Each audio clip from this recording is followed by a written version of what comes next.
Shalom, selamat pagi Bapak Ibu, Saudara yang dikasihi Tuhan. Salam sejahtera buat saudara semua dimanapun berada. Saya mengajak Bapak Ibu untuk bersaat teduh dan berdoa dalam renungan penuntun kehidupan setiap hari. Dan kiranya damai sejahtera, sukacita oleh Roh Kudus senantiasa melimpah dalam hati dan kehidupan kita semua. Sebelum memulai segala sesuatu, mari kita siapkan hati dan pikiran kita untuk menerima firman Tuhan yang akan menjadi penuntun dalam kehidupan kita sepanjang hari ini. Tema renungan pagi ini adalah memiliki iman yang tangguh. Ayat bacaan kita terdapat di dalam Kejadian pasal yang ke-22, ayat yang pertama sampai ayat yang ke-19, dan ayat yang kedua berkata demikian. Firman-Nya, ambillah anakmu yang tunggal itu yang engkau kasihi, yakni Ishak, pergilah ke tanah Moria dan persembahkanlah dia di sana sebagai korban bakaran pada salah satu gunung yang akan kukatakan kepadamu. Saudaraku, hampir semua kita tentu mengetahui bagaimana kisah Abraham yang mempersembahkan Ishak, anak yang dia kasihi.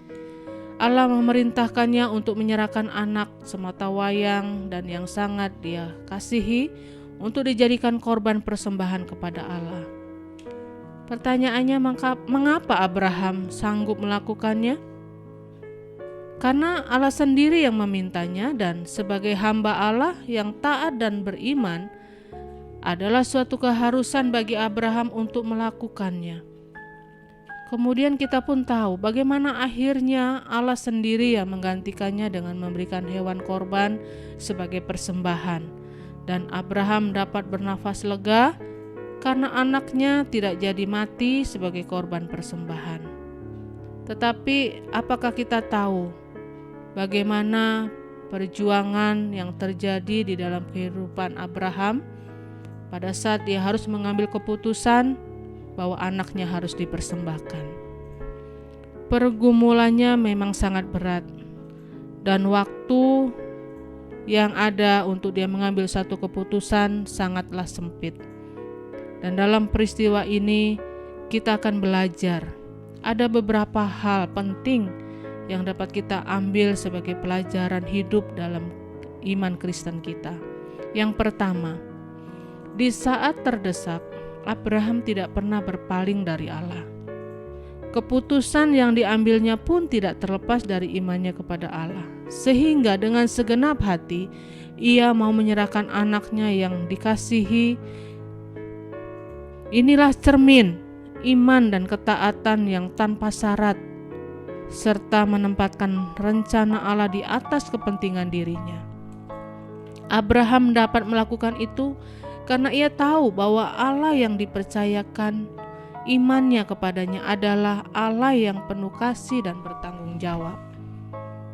Dan yang kedua, pelajaran apa yang dapat kita ambil dari kisah Abraham ini? Kita dapat melihat hal lebih besar daripada apa yang telah dilakukan oleh Abraham, yaitu imannya yang begitu besar telah memberikan kemenangan yang sangat indah. Dan itu menyenangkan hati Allah.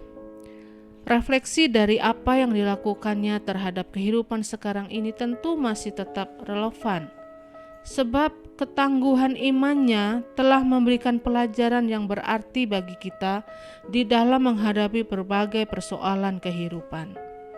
Dan pelajaran yang ketiga yang dapat kita ambil dari kisah Abraham ini adalah ketika kita harus melakukan sesuatu yang sesuai dengan perintahnya, kerap kali kita tergoda untuk menolaknya.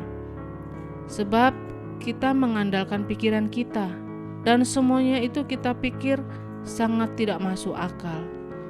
Namun kita tidak mengerti sebenarnya tentang apa yang kita pikirkan.